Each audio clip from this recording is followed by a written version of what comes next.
نحمده ونصلي على رسوله الكريم أما بعد فأعوذ بالله من الشيطان الرجيم بسم الله الرحمن الرحيم رب اشرح لي صدري ويسر لي أمري واحلل عقدة من لساني يفقهوا قولي رب زدني علما.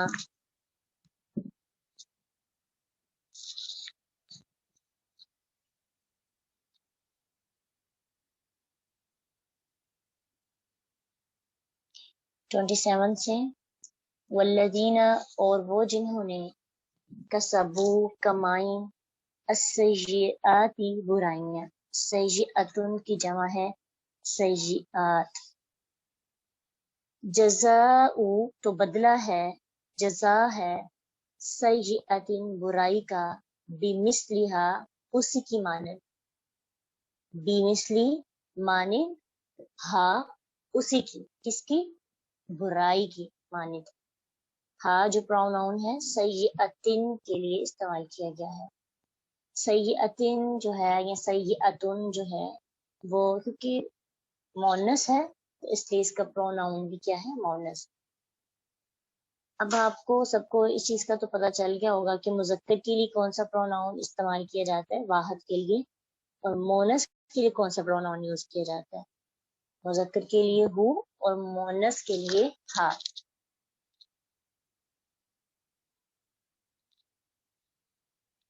وَتَرْهَقُهُمْ اور چھا جائیں گی ان پر، وَتَرْهَقُ اور چھا جائیں گی ہم ان پر، ذلتن ذلت، ماں نہیں ہے لہم ان کے لیے، من اللہ اللہ سے، من عاصم کوئی بچانے والا. عصمت بھی اس سے نکلا ہے، عاصم بچانے والا، بچانا. کأنما گویا کہ، کا تشبیہ کے لیے ہے، کأنما گویا کہ، اوشیت ڈانپ دیے گئے، وجوہہم چہرے ان کے، وجہن کی جمع ہے وجوہ، وجوہن کس کی جمع ہے؟ وجہن کی.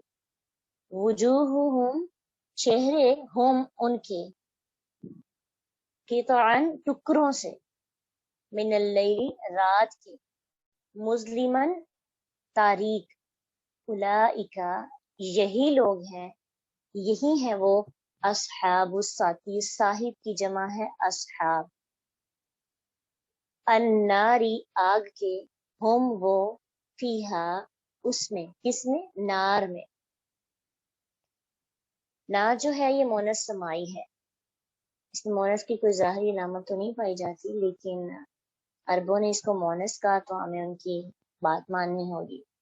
فیہا اس میں، خالدون ہمیشہ رہنے والے ہیں.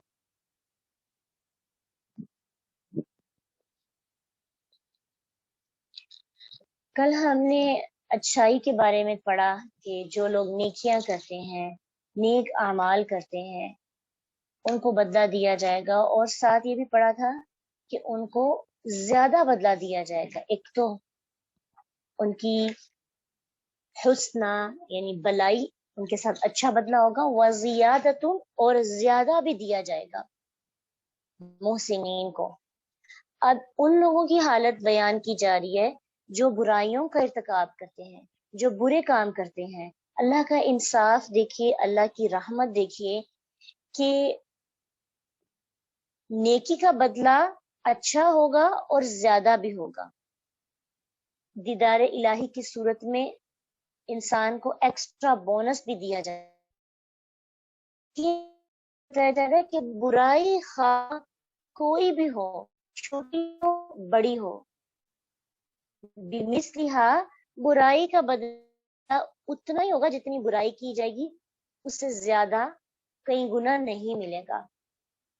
یہ اللہ کا انصاف اور اللہ کی رحمت دونوں مل کر پھر جو ہے اس طرح سے ایک رول بنا کہ نیکی والوں کو زیادہ دیا جائے گا، برائی والوں کو اتنا ہی دیا جائے گا جتنی اس نے برائی کی. اور وَتَرْهَقُهُمْ ذِلَّةٌ ان کی اتنی سزا میں ہی ان پر ذلت چھا جائے گی، ان کو اتنی زیادہ ذلت میں گرے ہوئے ہوگا کہ وہ پشیمان ہوں گے بہت زیادہ. ان کے چہروں پر رسوائی کے نشانات اور رسوائی کی علامتیں نظر آ رہی ہوں گی. صرف جتنی برائی کی تھی اتنا ان کو بدلہ دیا جا رہا ہے اسی پہ. ما لہم من اللہ من عاصم، اللہ سے ان کو کوئی بھی بچانے والا نہیں ہوگا.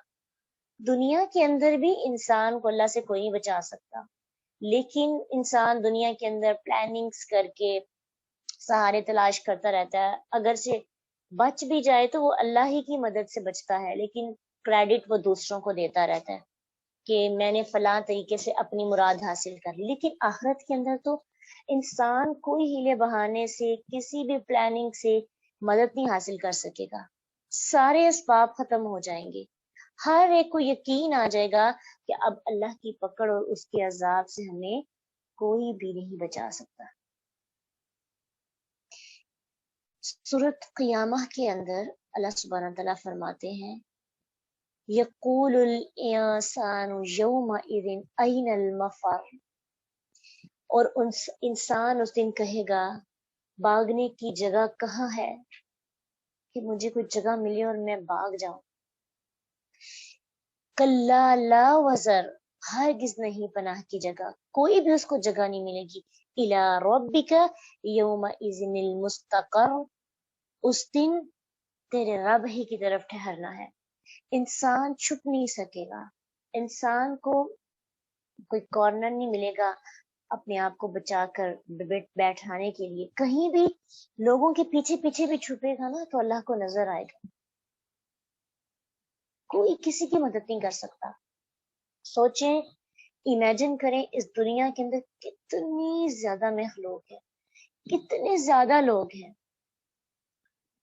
ایک انسان بھی، ایون کہ آپ کے پیرنٹس کتنی محبت کرتے ہیں آپ سے، نہیں کرتے؟ کرتے ہیں نا. بچہ اپنی ماں سے کتنا پیار کرتا ہے. کوئی سب پھر اللہ کے بندے ہوں گے. یہ ماں باپ کی محبت، یہ اولاد کی محبت، یہ دوستوں کی محبت، جن کی خاطر، جن کی خوشی کے لیے، جن کو راضی کرنے کے لیے ہم کیا کرتے ہیں؟ اللہ کی نافرمانی کرتے رہتے ہیں. اکثر گناہ انسان دوسروں کی وجہ سے کرتا ہے، دوسرے کہتے نہیں ہیں، لیکن دوسروں کو خوش کرتے کرتے ہم اللہ کو اتنا ناراض کر دیتے ہیں کہ ہمیں خود ہی نہیں پتا ہوتا کہ ہم اس دلدل کے اندر کیسے آئے. ہمیں تو پتا تھا کہ یہ گناہ ہے، کیسے آئے؟ صرف لوگوں کی رضا، لوگوں کی خوشنودی حاصل کرنے کے لیے، لوگوں کو خوش کرنے کے لیے، لوگوں کی نظر میں اپنی عزت بڑھانے کے لیے. پھر قیامت کے دن کی جو رسوائی ہوگی، اللہ کہتے ہیں کأنما اوشیت وجوہہم، ان کے چہرے ڈانپ دیے جائیں گے. کس چیز کے ساتھ؟ یعنی کسی پر کوئی چیز جو ڈال دی جاتی ہے نا، تو جیسے آپ کے چہرے پر کوئی دوپٹے سے آپ کا چہرہ ڈانپ دیا جاتا ہے، یا پھر آپ نے کوئی چیز رکھی ہوئی ہے اس کو آپ کور کرتے ہیں. تو اب آپ نے امیجن کرنا ہے، یہ ایک عام بات نہیں ہے، تشبیہ نہیں دی گئی کہ ایسا ہو سکتا ہے. گویا کہ اس طرح کی ذلت ان پر ہوگی جیسے ایک آپ نے چیز رکھی ہوئی ہے، اس کو کپڑے سے ڈانپ دیتے ہیں تو وہ کور ہو جاتی ہے. اسی طرح ان کے چہرے ڈانپے جائیں گے. کس کے ساتھ؟ قطعا من اللیل، ٹکڑوں سے، رات کے تاریک ٹکڑوں سے ان کے چہرے ڈانپ دیے جائیں گے. ان کے چہروں کی حد سے بڑی ہوئی سیاہی کو رات کے ٹکڑوں سے تشبیہ دی گئی ہے. گویا کہ اندھیری رات کے اندھیروں کے کئی ٹکڑے ملا کر ان کے چہرے پہ ڈال دیے گئے جنہوں نے ان کو ڈانپ رکھا ہو. مجرموں کے چہروں کی سیاہی کا ذکر اللہ دوسرے مقامات کے اندر بھی ذکر کیا ہے. اللہ سبحانہ تعالیٰ فرماتے ہیں سورۃ عبس آیت 39 میں وجوہ یومئذ علیہا غبرہ، کچھ چہرے اس دن ان پر ایک غبار ہوگا. ترہقھا قترہ، ان کو سیاہی ڈانپتی ہوگی. اولئک هم الکفرۃ الفجرہ، یہی ہیں جو لوگ کافر ہیں اور نافرمان ہیں۔ سورۃ آل عمران آیت 106 تا 107 میں اللہ سبحانہ تعالیٰ فرماتے ہیں وَأَمَّا الَّذِينَ ابْيَضَّتْ يَوْمَ تَبْيَضُّ وُجُوهُهُمْ وَتَسْوَدُّ وُجُوهُهُمْ، اس دن کچھ چہرے سیاہ ہوں گے، کچھ چہرے سفید ہوں گے۔ فَأَمَّا الَّذِينَ اسْوَدَّتْ وُجُوهُهُمْ أَكَفَرْتُمْ بَعْدَ إِيمَانِكُمْ فَذُوقُوا الْعَذَابَ بِمَا كُنْتُمْ تَكْفُرُونَ، تو وہ لوگ جن کے چہرے سیاہ ہوں گے، انہوں نے کیا کیا؟ ان کو کہا جائے گا کیا تم اپنے ایمان کے بعد کفر میں پڑ گئے؟ کیا تم نے ایمان کے بعد کفر اختیار کیا؟ تو عذاب چکھو اس وجہ سے جو تم کو تھے۔ وَأَمَّا الَّذِينَ ابْيَضَّتْ وُجُوهُهُمْ فَفِي رَحْمَةِ اللَّهِ هُمْ فِيهَا خَالِدُونَ، تو جن کے چہرے سفید ہوں گے وہ اللہ کی رحمتوں میں ہوں گے، وہ اس میں ہمیشہ رہنے والے ہوں گے۔ تو سورۃ قیامہ کے اندر بھی، سورۃ عبس کے اندر بھی، سورۃ آل عمران کے اندر بھی سیاہ چہروں کے بارے میں بات کی گئی ہے۔ اس کا مطلب یہ ہے کہ قیامت کے دن دو طرح کے لوگ ہوں گے، ایک وہ لوگ جن کے چہرے سیاہ ہو جائیں گے، بلیک۔ ہم آج کہتے ہیں نا دنیا کے اندر میرا منہ کالا کر دیا، آج کل نیکیوں پہ عمل کرنے کی وجہ سے ماں باپ بچوں کو اکثر کہہ رہے ہوتے ہیں تمہاری اس عادت کی وجہ سے میرا تو منہ ہی کالا ہو گیا، اس فنکشن پہ تم نے اتنا سیٹ نہیں ہو کہ گئی، میک اپ نہیں کیا اور اپنا اسٹالر گلے میں نہیں لیا، لوگ کیا سوچیں گے؟ ایک اس زمانے کی لڑکی اٹھا کے لے گئی ہے اپنی بیٹی کو، کہا جاتا ہے پیرنٹس سے کہہ رہے ہوتے تمہیں تو میرا منہ ہی آج کالا کر دیا۔ اس طرح کی کہانیاں بھی آپ کو سننے کو ملیں گی کہ نیکیوں پہ عمل کرنے کی وجہ سے لوگ سمجھتے ہیں کہ سیاہی ہمارے منہ پہ چھا گئی ہے، لیکن قیامت کے اندر یہی لوگ روشن چہروں والے ہوں گے، ان کے چہرے نور کی طرح روشن ہوں گے۔ اب وہ سوچیں جیسے سفیدی ہوتی ہے نا، تو ویسے ان کے چہرے سفید ہوں گے، لیکن اس کے برعکس کچھ لوگوں کے چہرے کالے ہوں گے، بالکل بلیک، اور اس بلیک چہروں کو رات کی تاریکی سے، اور رات کی تاریکی کے بھی کئی ٹکڑوں سے تشبیہ دی گئی ہے، تو رات کی تاریکی کیا ہوتی ہے؟ بلیک ہوتی ہے، ویسے ان کے چہرے سیاہ ہوں گے۔ اب وہ سوچیں کیا ہم برداشت کر سکیں گے؟ دنیا کے اندر ہمیشہ ٹاپ پہ آنا چاہتے ہیں، تو قیامت کے اندر جب ہم اپنی حالت ایسی دیکھیں گے تو کیا ایک تو اس حالت کی وجہ سے پریشانی، اور ایک اپنی حالت کو دیکھ کر پریشانی۔ اولئک اصحاب النار، یہی وہ لوگ ہیں جو آگ کے ساتھی ہیں۔ ہم فیہا خالدون، یہ حالت ان کی کچھ دیر کے لیے نہیں ہوگی، بلکہ کیا ہوگا؟ ہم فیہا خالدون، وہ اس میں ہمیشہ رہنے والے ہوں۔ تو کن لوگوں میں ہم نے شامل ہونا ہے؟ آج ہم فیصلہ کریں نا کیسے لوگوں میں ہمارا شمار ہونا چاہیے۔ ہمیں سفید چہروں کی وجہ سے اپنے آپ پہ فخر کرنا ہوگا قیامت کے دن، اپنی نیکیوں کی وجہ سے اپنے مقام پر جنت میں جا کر، یا پھر سیاہ لوگوں میں شامل ہونا ہوگا؟ گناہوں کی سیاہی ہمارے چہروں پر ہوگی، تو ہم آج اپنے گناہ کو کیوں نہیں ختم کرتے؟ یقین جانے ہمیں سب کچھ پتا ہے، یعنی بتانے کی بھی ضرورت نہیں ہے۔ ابھی ہم کلاس کے فوراً بعد جو گناہ کریں گے نا، وہ پتہ ہے ہم گناہ کر رہے ہیں۔ گناہ وہ ہے جو انسان کے دل میں کھٹک پیدا کرتا ہے۔ قرآن کو صرف فارمیلٹی کے لیے نہیں پڑھنا تھا کہ ہمیں پتہ چلے کہ کیا انفارمیشن دے رہی ہے کتاب۔ اگر قرآن کے ساتھ ایسا رشتہ بن رہا ہے نا، کہ اپنے دل سے پوچھیں کہ کس جانب سب لوگ یہ کر رہے ہیں، میں بھی اسی طرف چل رہی ہوں۔ قرآن نے آپ کو کسیٹ کے گناہوں سے بچانا تھا۔ اگر نہیں بچ پا رہے تو قرآن کا قصور نہیں ہے، دل مردہ ہو گئے. افلا یتدبرون القرآن ام علی قلوبہم اقفالها. دل کب مردہ ہوتے ہیں؟ جب دلوں پر تالے پڑ جاتے ہیں، اور انسان تدبر اسی وجہ سے نہیں کر پاتا. تو اس لیے روز رات کو سوتے وقت اپنے آپ سے پوچھا کریں، آج میرے قرآن نے مجھے کتنی گناہوں سے بچایا.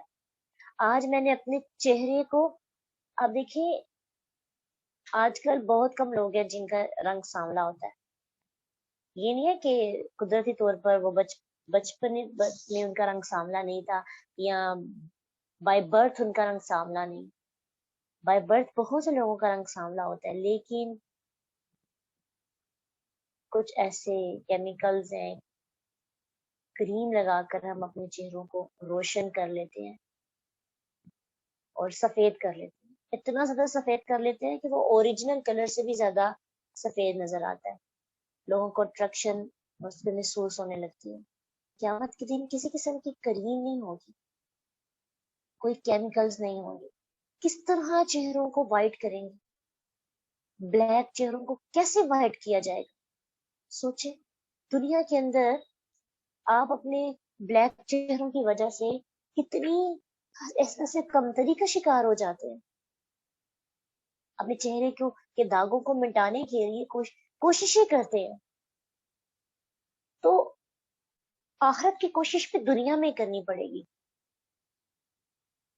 تو دنیا کے اندر گولڈن پر لگانی ہوگی، تو پھر آخرت کے اندر چہرے روشن ہوں گے یا چہرے سفید ہوں گے. تو وہ کریم، وہ کیمیکلز، وہ سب چیزیں کیا ہیں؟ ہماری نیکیاں، ہمارا وہ شعور جو ہمیں گناہوں سے بچائے. تو روز خود اپنا احتساب خود کرنا ہے. کوئی ہمیں نہیں بچا سکتا. جب دل میں کھٹک پیدا ہوتی ہے نا کہ میں نے یہ کام نہیں کرنا، تو یہ اللہ کی بہت بڑی رحمت ہوتی ہے، اس کو چھوڑ دیا کریں. آپ جتنی دفعہ اس کھٹک کو اگنور کریں گے، اگلی دفعہ وہ کم ہوتی جائے گی. شرمندگی ہوتی ہے 2-4 دن انسان کو گناہ کرتے ہوئے، بعد میں نہیں ہوتی.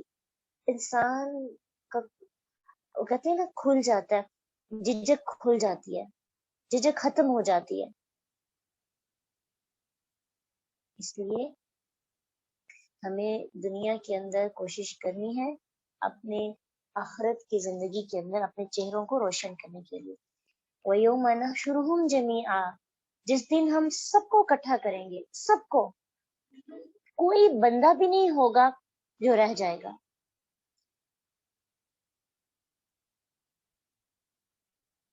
اللہ سبحانہ تعالیٰ فرماتے ہیں سورۃ کہف کے اندر کہ جس دن ہم پہاڑوں کو چلائیں گے تو زمین کو صاف، یعنی انسان زمین کو صاف میدان دیکھے گا، اور ہم انہیں اکٹھا کریں گے اور ان میں سے کسی کو بھی نہیں چھوڑیں گے. فَلَمْ نُغَادِرْ مِنْهُمْ أَحَدًا، کسی کو بھی نہیں چھوڑیں گے. وَعُرِضُوا عَلَىٰ رَبِّكَ صَفًّا، اور پھر کیا ہوگا؟ سب رب کے سامنے صفیں باندھے پیش کیے جائیں گے. لَقَدْ جِئْتُمُونَا كَمَا خَلَقْنَاكُمْ أَوَّلَ مَرَّةٍ، بے شک تم ہمارے پاس اسی طرح آئے ہو جس طرح ہم نے تمہیں پہلی دفعہ پیدا کیا تھا. بَلْ زَعَمْتُمْ أَن لَّن نَّجْعَلَ لَكُم مَّوْعِدًا، لیکن تم نے گمان کیا تھا کہ ہم تمہارے لیے کبھی وعدے کا کوئی وقت مقرر نہیں کریں گے. آج دیکھو، یوم نحشرہم جمیعا، ہم نے سب کو اکٹھا کریں گے، ہم سب کو اکٹھا کریں گے. پھر کہیں گے ثم نقول للذین اشرکوا مکانکم، پھر ہم شرک کرنے والوں سے کہیں گے تم اور جنہیں تم نے شریک بنایا تم اپنی اپنی جگہ پہ ٹھہر جاؤ، تاکہ تمہارے لیے اور تمہارے شرکاء کی حقیقت تمہارے لیے کیا ہو جائے؟ واضح ہو جائے. ایک دوسرے کی حقیقت جان لو. مشرک اپنے اعمال دیکھ لے اور جن تم شریک بناتے تھو ان کا رتبہ دیکھ لو. ضروری نہیں ہے کہ جن کو شریک بنایا جاتا ہے وہ گناہگار ہی ہوں. فَزَيَّلْنَا بَيْنَهُمْ، تو جدائی ڈال دیں گے ہم ان کے درمیان علیحدگی ہو جائے گی۔ اس کا ایک مطلب تو یہ ہے کہ مسلمان اور کافر الگ الگ کر دیے جائیں گے، جیسا کہ سورۃ یاسین میں اللہ سبحانہ تعالیٰ فرماتے ہیں وَامْتَازُوا الْيَوْمَ أَيُّهَا الْمُجْرِمُونَ، اور الگ ہو جو آج اے مجرموں۔ سورۃ روم آیت 43 کے اندر اللہ سبحانہ تعالیٰ فرماتے ہیں بس تو اپنا چہرہ سیدھے دین کی طرف سیدھا رکھ، اس دن سے پہلے کہ جس کے ٹلنے کی کوئی صورت نہیں، اس دن وہ جدا جدا ہو جائیں گے، اس دن وہ علیحدہ علیحدہ ہو جائیں گی۔ ایسا نہیں ہوگا کہ کافر مسلمان میں یا کوئی مسلمان کافر میں شامل ہو جائے گا۔ فرمایا فریقوں فی الجنہ و فریقوں فی السعیر۔ سورۃ شعراء آیت 7 میں اللہ سبحانہ تعالیٰ فرماتے ہیں ایک گروہ جنت میں ہوگا اور ایک گروہ بھڑکتی آگ میں ہوگا۔ سب مکس اپ نہیں ہوں گے، بالکل علیحدہ، کوئی کسی کے اندر غلطی کے ساتھ چھپ نہیں سکے گا۔ جنت والوں میں جہنم والے غلطی کے ساتھ بھی نہیں رہ سکیں گے۔ تو پھر کیا ہوگا؟ وَقَالَ شُرَكَاؤُهُمْ مَا كُنتُمْ إِيَّانَا تَعْبُدُونَ، کہ مشرک اپنے شرکاء سے کہیں گے کہ ہم دنیا میں تمہاری عبادت کرتے تھے، مشکلوں کا تمہیں پکارتے تھے، اپنے نفع نقصان کا مالک سمجھتے تھے، قیامت کے دن تمہاری پناہ میں آ کر عذاب سے بچانے کی تم سے درخواستیں کرتے تھے۔ تو شرکاء کیا کہیں گے؟ ما کنتم ایانا تعبدون، نہیں تھے تم ہماری عبادت کرتے، تم تو نہیں تھے ہمیں پکارتے، تم تو ہمیں نفع نقصان کے مالک نہیں سمجھتے تھے، تم کس کی عبادت کرتے تھے ہمیں بتاؤ تو صحیح، ہمیں تو یاد ہی نہیں ہے۔ تو دنیا میں جن لوگوں کی عبادت کی جاتی تھی ان میں سے کچھ لوگ ایسے تھے جو واقعی اپنی عبادت کے لیے کہا کرتے تھے، جیسے فرعون اور ابلیس وغیرہ، اور جیسے بادشاہ ہوتے ہیں۔ اور کچھ لوگ ایسے تھے جو یہ نہیں چاہتے تھے کہ ان کی عبادت کی جائے، جیسے انبیاء، صالحین، کچھ نیک لوگ جو فوت ہو جاتے ہیں اور بعد میں ان کو ولی بنا دیا جاتا ہے۔ ولی تو اللہ کے وہ ہوتے ہیں، دوست ہوتے ہیں، لیکن ان کو عالم الغیب اور نفع نقصان کا مالک سمجھنے لگتے ہیں۔ تو وہ سب لوگ جب جمع ہوں گے اللہ کے سامنے، تو وہ لوگ جن کی عبادت کرتے تھے، چاہے وہ حکم دیتے تھے اپنی عبادت کا، چاہے وہ نہیں دیتے تھے، وہ دونوں طرح کے لوگ اس چیز کا انکار کریں گے کہ تم ہماری عبادت نہیں کرتے تھے۔ جو لوگ اپنی عبادت کروانا چاہتے تھے وہ بھی یہی کہیں گے۔ سورۃ بقرہ کے اندر آیت 166 میں اللہ سبحانہ تعالیٰ فرماتے ہیں استبرأ الذین اتبعوا من الذین اتبعوا ورأوا العذاب وتقطعت بهم الاسباب۔ جب وہ لوگ جن کی پیروی کی گئی ان لوگوں سے بالکل بیزار ہو جائیں گے، بے تعلق ہو جائیں گے جنہوں نے پیروی کی، اور وہ عذاب کو دیکھ لیں گے اور ان کی آپس کے تعلقات بالکل منقطع ہو جائیں گے۔ وقال الذین اتبعوا، اور جن لوگوں نے پیروی کی تھی کہیں گے لو ان لنا کرۃ، کاش ہمارے لیے ایک بار دوبارہ جانا ہوتا، فنتبرأ منہم کما تبرؤوا منا، تو ہم بھی ان سے بالکل اس طرح ہی بے تعلق ہو جائیں، ان کو بالکل اسی طرح سے ان کے ساتھ اپنے کانٹیکٹ ختم کر دیں جس طرح آج انہوں نے ہمارے ساتھ کیا۔ شریک جن کو ہم شریک مانتے ہیں، وہ پیر، وہ اولیاء، وہ انبیاء، وہ صالحین، وہ لوگ جو اپنی عبادت کے لیے خود بھی کہتے تھے، جب قیامت کے دن وہ بیزار ہو جائیں گے تو جو شرک کرنے والا انسان ہے، مشرک بندہ، کہے گا کاش ہمیں دوبارہ دنیا میں بھیجا جائے اور ہم ان کے ساتھ ایسے ہی بے تعلقی اختیار کریں جس طرح انہوں نے آج ہمارے ساتھ کیا۔ كذلك يريهم الله أعمالهم حسرات عليهم وما هم بخارجين من النار۔ اسی طرح اللہ انہیں ان کے اعمال ان پر حسرتیں بنا کر دکھائے گا اور وہ کسی صورت آگ سے نہیں نکلیں گے۔ ہائے افسوس، اے کاش، یہ سب الفاظ وہ استعمال کریں گے قیامت کے دن۔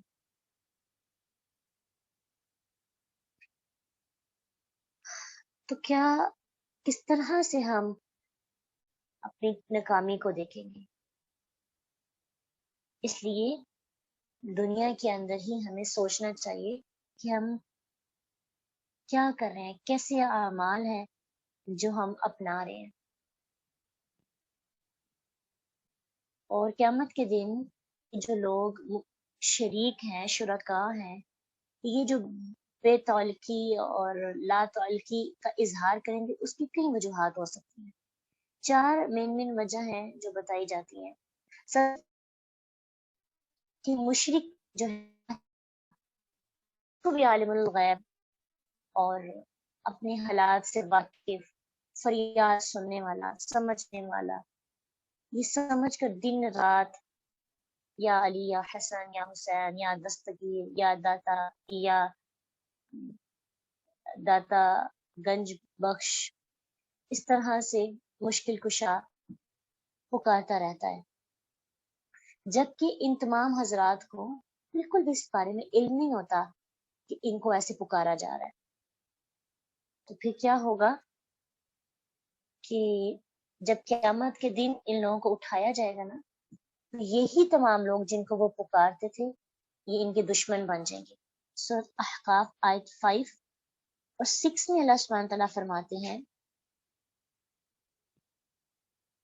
کہ اس انسان سے بڑھ کر بڑا ظالم اور بڑا گمراہ کون ہے جو اللہ کے سوا انہیں پکارتا ہے جو قیامت کے دن تک اس کی دعا قبول نہیں کر سکتے اور قیامت کے دن تک اس کی دعا قبول نہیں کریں گے.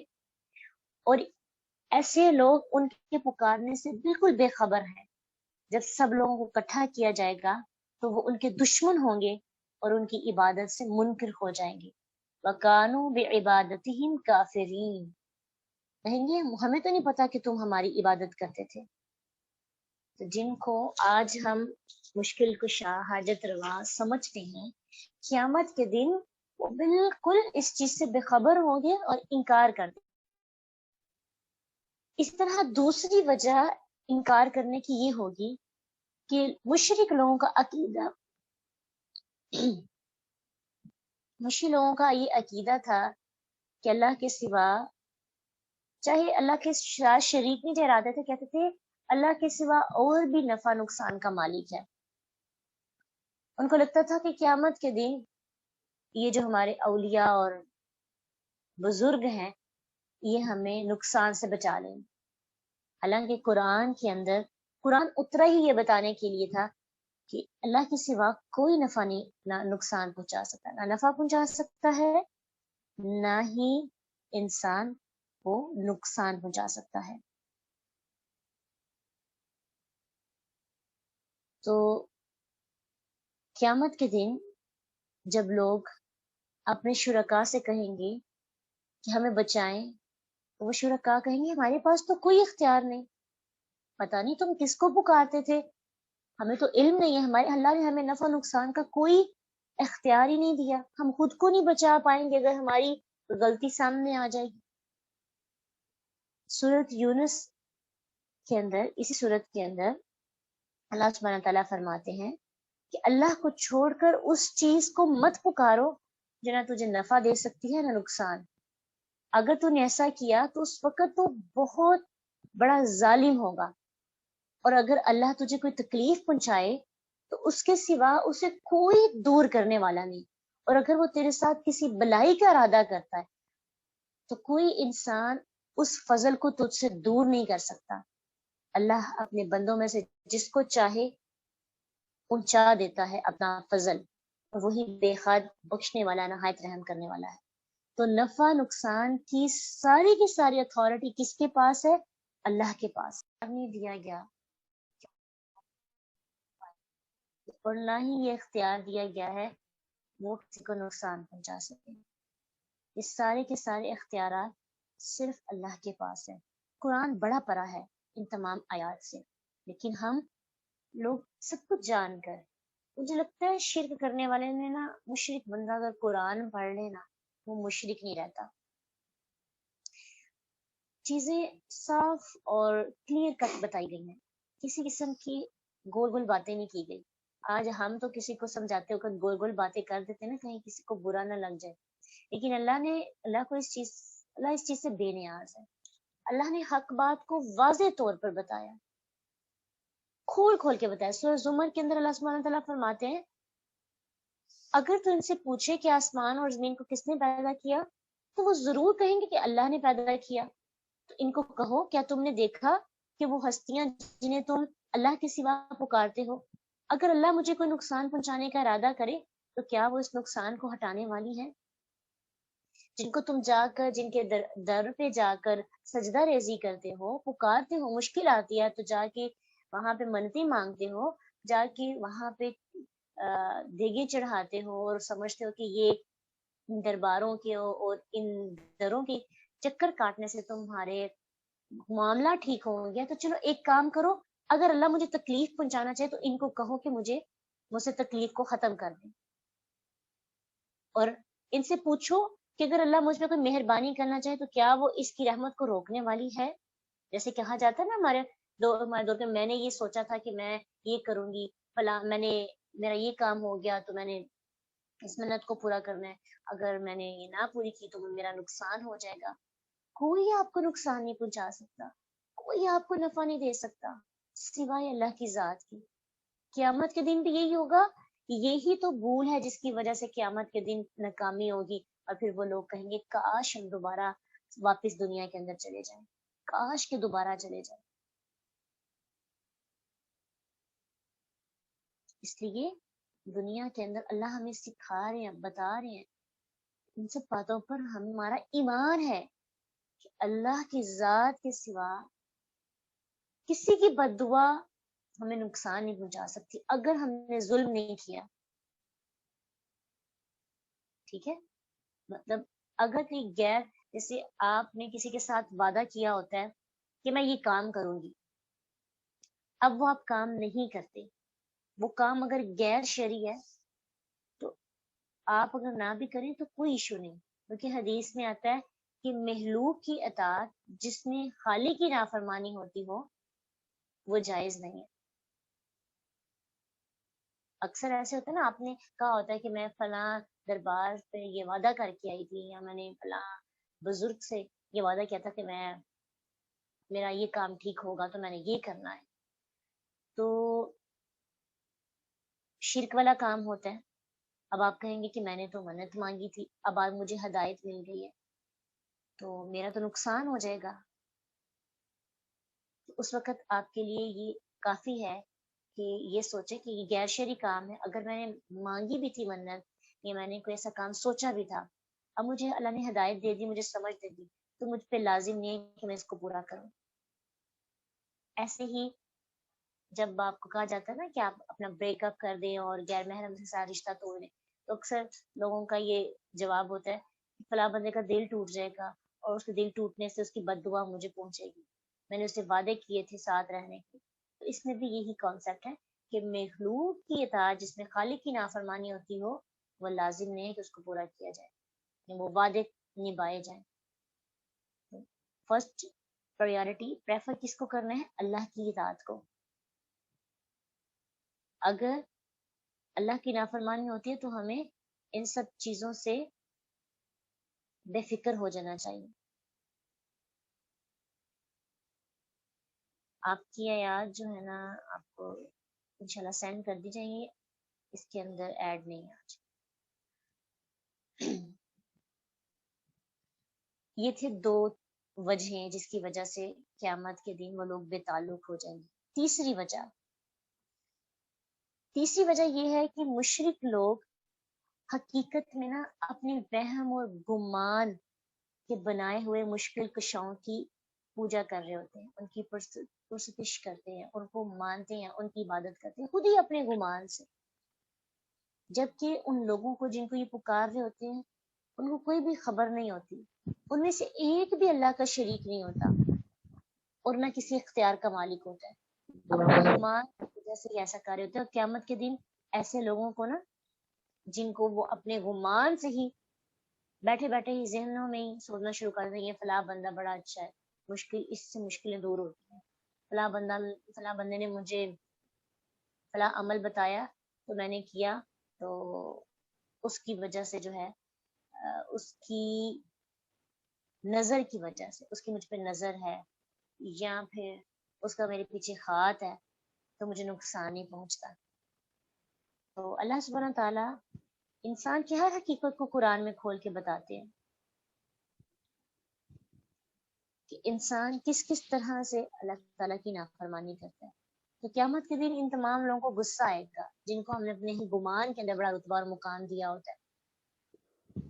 چوتھی وجہ یہ ہے کہ ان ظالموں کے شرک کی وجہ سے انبیاء اور صالحین کے اللہ کے دربار میں پیشی ہو جائے گی اور ان سے پوچھا جائے گا کہ وہ اپنی صفائی اور لا علمی کا عذر پیش کریں.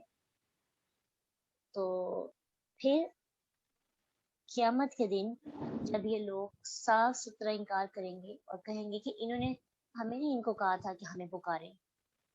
سورۃ مائدہ کے اندر عیسیٰ علیہ السلام کے بارے میں آتا ہے نا کہ جب اللہ تعالیٰ کہے گا اے عیسیٰ ابن مریم کیا تو نے لوگوں سے کہا تھا مجھے اور میری ماں کو اللہ کے سوا معبود بنا لو, تو وہ کہیں گے اللہ تو پاک ہے, میرے لیے بنتا ہی نہیں کہ وہ بات کہوں جس کا مجھے کوئی حق ہی نہیں. اگر میں نے یہ بات کہی تھی تو یقیناً تو نے اسے جان لیا, تو جانتا ہے جو میرے نفس کے اندر ہے اور میں نہیں جانتا جو تیرے نفس کے اندر ہے, یقیناً تو ہی سب چھپی باتوں کو بہت خوب جاننے والا ہے. تو قیامت کے دن یہ انبیاء, یہ صالحین, یہ جو بزرگ نیک ہوں گے جنہوں نے اپنی عبادت کے لیے نہیں کہا تھا, اللہ کو کہیں گے اللہ ہم نے ان کو بالکل بھی نہیں کہا تھا کہ ہماری عبادت کریں. تو اس سوال کی وجہ سے, اس جواب کی وجہ سے ان کے دلوں پر بہت بری گزرے گی اور فکر مندی کے اثار ان کے چہروں پہ نظر آنے لگے گی, اور پھر اس کی وجہ سے وہ اس قدر بیزار ہو جائیں گے ان لوگوں سے اور ان کے سخت دشمن بن جائیں گے. اور جو بادشاہ اور پیر اور شیطان جو اپنی پوجا کروانا چاہتے تھے, ان کو شرک پہ لگانا چاہتے تھے, وہ خود اپنی مصیبت میں گرفتار ہو جائیں گے. اور اگر ان کے پاس مشرک لوگ جائیں گے تو وہ ان کے قابو میں ہی نہیں آئیں گے. کہیں گے کہ ایون کہ شیطان بھی کہے گا کہ کیا میں نے تم کو فوجی بھیجی تھی اور تمہیں میں نے زبردستی کہا تھا میری پوجا کرو, میری بات مانو. شیطان جس کے نقشے قدم پہ ہم چل رہے ہیں, ایک ایک بات اس کی مانتے ہیں. ابھی کلاس ختم ہوگی نا, فوراً سے شیطان نے ہمیں کوئی کام کہنا, ہم نے کرنا شروع کر دے. سبھی کرنے ہیں, معافی مانگ لوں گی کبھی, میرے پاس ابھی بڑا وقت ہے. سوچیں اللہ تعالیٰ نے توفیق دینی ہے معافی مانگنے کی کہ نہیں. اچانک سے اللہ سبحانہ تعالیٰ ہمیں بتاتے ہیں نا کہ میری چال بڑی تیز ہے, اچانک سے ہی انسان کو سمجھ آ جاتی ہے کہ اللہ سبحانہ تعالیٰ کی تدبیروں کی. تو ہم شیطان کی بات مان کر اتنے برے کام کرتے ہیں, سب کاموں کو اپنے ذہن میں کبھی لائیں. قیامت کے دن شیطان کہے گا میں نے تمہیں فوجیں بھیجی تھی کہ جو گن پوائنٹ پہ تم سے عمل کروا رہی تھی. اتنا بیزار ہو جائے گا شیطان بھی. اور جو لوگ ہمیں فورس کرتے ہیں ہماری بات مانے, تو کہیں گے ہم نے تو تمہیں بس دعوت دی تھی, تم نہ مانتے, اب ہم تمہاری کوئی مدد نہیں کر سکتے, ہمیں اپنی پڑی ہوئی ہے, ہمیں خود نہیں پتا کہ ہمارے ساتھ کیا سلوک ہونے والا ہے, تو ہم نہیں تمہارا مسئلہ حل کر سکتے. سورۃ ابراہیم آیت 21-22 میں اللہ سبحانہ تعالیٰ فرماتے ہیں وہ سب کے سب اللہ کے سامنے پیش ہوں گے. تو کمزور لوگ ان لوگوں سے کہیں گے جو بڑے بنے ہوئے تھے ہم تو تمہاری پیروی کرتے تھے, ہم تو تمہاری فرما برداری کرتے تھے, تو کیا تم ہمیں اللہ کے عذاب سے بچانے میں کچھ کام آنے والے ہو؟ وہ کہیں گے اگر اللہ ہمیں ہدایت دیتا تو ہم تمہیں ضرور ہدایت کرتے, ہم پہ آج برابر ہے, ہم دونوں کو گھبرانا چاہیے, ہم دونوں گھبرائیں, یا ہم صبر کریں, ہمارے لیے بھاگنے کی کوئی جگہ نہیں, یا تو ہم اس گھبراہٹ کو برداشت کرتے رہیں اور یا ہم پھر صبر کریں, ہم بھاگ نہیں سکتے, ہمیں کہیں پہ بھی پناہ نہیں ملے گی.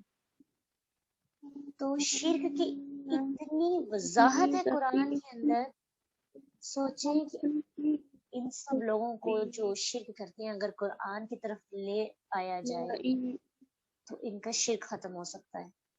اگر ہماری باتوں کا ان کو یقین نہیں ہوتا, ہم انسان ہے نا, ہم دو ٹوک بات نہیں کر پاتے, ہمیں رشتے سنبھالنے ہوتے ہیں. تو اس ساری تفصیلات سے ہمیں بات سمجھ میں آتی ہے کہ شرک صرف پتھر کے بتیاں قبروں کو پوجنے کا نام نہیں ہے, بلکہ ان تمام شخصیتوں کو پکارنا جن کے وہ بت ہیں یا قبریں ہیں، ان کے بت بنانے کی ضرورت تو تبھی آتی ہے جب ہمارے دل کے اندر ان کی ایسی تصویر ہوتی ہے۔ قبر کی نیاز، بت اور سجدے کا صاف صاف مطلب یہ ہے کہ ہم ان پرسنالٹیز کی پوجا کر رہے ہیں، اور یہ سب شرک میں آتا ہے۔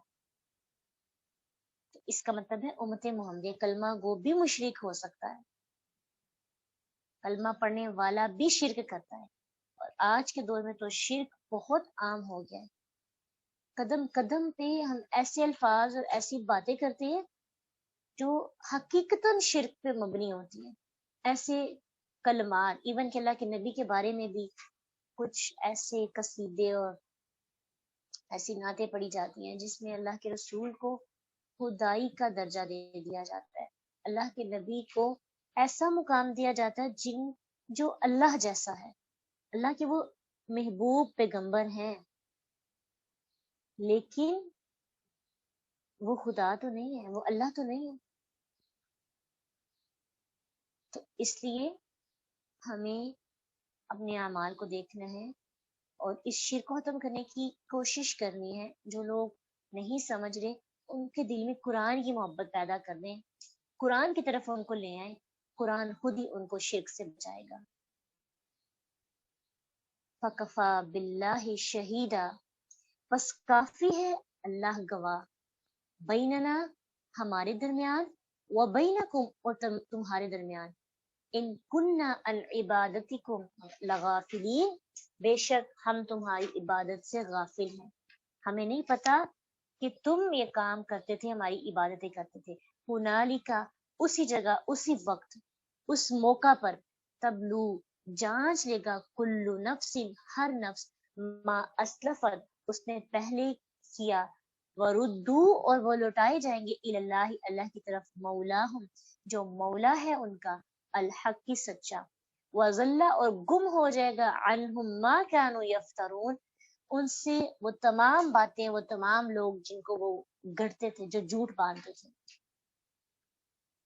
تو جانچنے پرکھنے کا نتیجہ یہ ہوگا کہ آدمی کو اس چیز کے بارے میں علم ہو جائے گا جس نے اپنے ہاتھوں سے آگے بھیجا ہے۔ آگے کیا بھیجا ہے؟ آخرت کے لیے۔ تو دنیا کے اندر ہم جو بھی کام کرتے ہیں وہ ہم آگے بھیج رہے ہوتے ہیں۔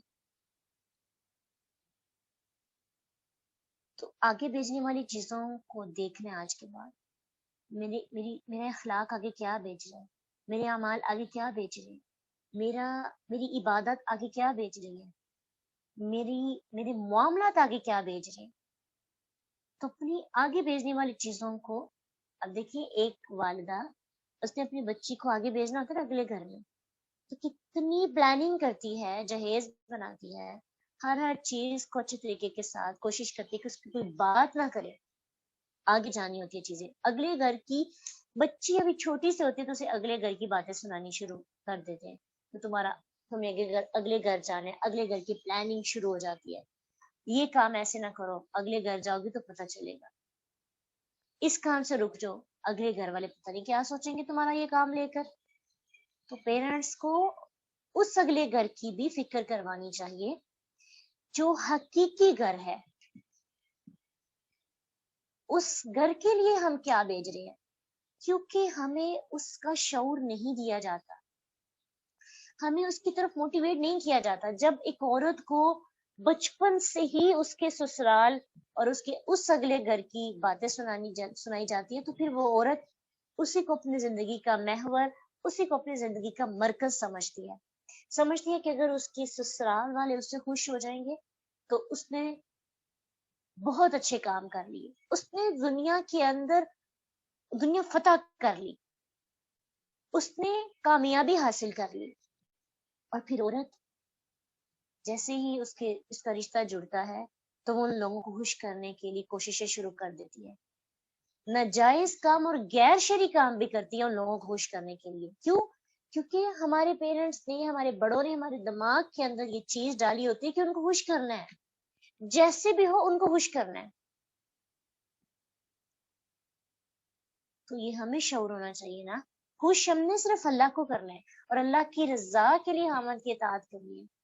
حامد کی اطاعت کے بارے میں تو بتایا جاتا ہی نہیں ہے. ٹھیک ہے، اگلے گھر سے مراد صرف ان کی جو ساس ہے اور اس گھر میں رہنے والے افراد ہیں. آمد کی اطاعت کا تو نہیں، وہی تو عبادت ہے. نکاح کا تو مقصد ہی اس کی اطاعت کرنا ہے اور اس کی بات ماننی ہے.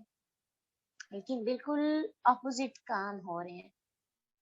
اسی وجہ سے رشتوں میں وہ خوبصورتی اور چاشنی نہیں رہتی اور رشتے بلیک اینڈ وائٹ ہوتے جا رہے ہیں، کیونکہ مقصد بدل گیا ہے. مقصد لوگوں کی رضا ہو گیا ہے. حقیقت تو یہ تھا اللہ کو خوش کرنا تھا، اللہ کی رضا کے لیے پھر رشتے نبھانے تھے. اس لیے ہمیں یہ سوچنا ہے کہ ہم اپنے آنے والی نسلوں کو حقیقی اگلی گھر کی طرف موٹیویٹ کریں گے اور اس کے لیے اباریں گے اور اس کے لیے ان کو تیار کریں گے. کیونکہ قیامت کے دن انسان کو جب اپنی حقیقت سامنے کھل کر واضح ہو جائے گی اور وہ دیکھ لے گا تو وہ اس بات کا اندازہ کر لے گا کہ کوئی زبردستی سفارش کر کے اس کو چھڑانے والا نہیں. کہیں سے وہ ایسے بندوں کو ڈھونڈ کر نہیں لا سکتا. سب باتیں لغو تھی اور جھوٹی تھی. سب باتیں بس باتیں تھی، فضول تھی، کسی کی کوئی حقیقت نہیں تھی. تو جو پیر گھر آ جاتے ہیں ان کے ساتھ کیا رویہ اختیار کرنا چاہیے؟ ان کی شرعی باتوں کو آپ مان لیں، غیر شرعی باتوں کو نہیں ماننا چاہیے. اگر وہ آپ کو کوئی ایسا حکم یا ایسی بات بتاتے ہیں جو آپ کو پتہ ہے کہ قرآن و حدیث کے مطابق ہے، تو کوئی بندہ بتائے تو مان لینی چاہیے. لیکن جب وہ غیر شرعی کام کرنے کو کہتے ہیں تو بالکل ہی مانے، صاف انکار کریں. اور وہ آتے ہی کیوں غیر شرعی کام آپ کے گھروں کے اندر آ کر کریں، یہ اختیار کیوں کیا ہو؟ اللہ سبحانہ تعالیٰ ہمیں شرک جیسی بری خصلت سے بچائے اور ہمیں حقیقی گھر کی طرف بڑھنے اور اس کا خیال کرنے اور اللہ اس کے لیے ہمیں تیاری کرنے کی توفیق عطا کرے. اللہ ہمیں دنیا میں جو خدا بیٹھے ہیں، دنیاوی لوگ، دنیا کی رضا سے ہمیں ہٹا کر اللہ اپنی رضا پہ راضی ہونے والا بنے. اللہ ہمیں ایسا بندہ بنا دے کہ ہمارے دل میں صرف اللہ ہو، اور جس کے دل میں اللہ ہوتا ہے بندے بھی اس انسان سے محبت کرتے ہیں. جو اللہ کو راضی کرتا ہے نا، دنیا اس کے قدموں میں آ جاتی ہے. آج سے ہم اللہ سے یہ وعدہ کرتے ہیں، اللہ ہم نے تجھ کو راضی کرنا ہے، ہم نے صرف تجھ کو راضی کرنا ہے. اللہ ہمیں پتہ ہے کہ قیامت کے دن کوئی ہمارے کام نہیں آئے گا. اللہ ہمیں پتہ ہے کہ یہ سب لوگ رشتہ ناتا توڑ کر چلے جائیں گے، سب چھوڑ دیں گے، دنیا کے اندر چھوڑ دیتے ہیں. آپ لوگوں کو خوش کرنے کی اتنی کوشش کرتے ہیں کہ ایٹ دا اینڈ وہ لوگ آپ سے خوش نہیں ہوتے. اس لیے آج سے یہ وعدہ کریں کہ نہیں، کسی کو خوش نہیں کرنا، کسی خوشی کے لیے اپنے اصول نہیں توڑنے، کسی خوشی کے لیے اللہ کی بنائی ہوئی حدود کو پار نہیں کرنا. اللہ صرف تیری پیروی کرنی ہے، صرف تیری سوچ ہمارے اندر ہونی چاہیے، باقی سب لوگ تیرے بعد آتے ہیں. اللہ ہمیں حقیقتوں سے آشنائی ہو جائے اور ہم جہاد کر سکیں. آخر دعوانا ان الحمد للہ رب العالمین. سبحانک اللہم و بحمدک، نشہد ان لا الہ الا انت. فإن مع العسر يسرا، إن مع العسر يسرا، فإذا فرغت فانصب وإلى ربك فارغب.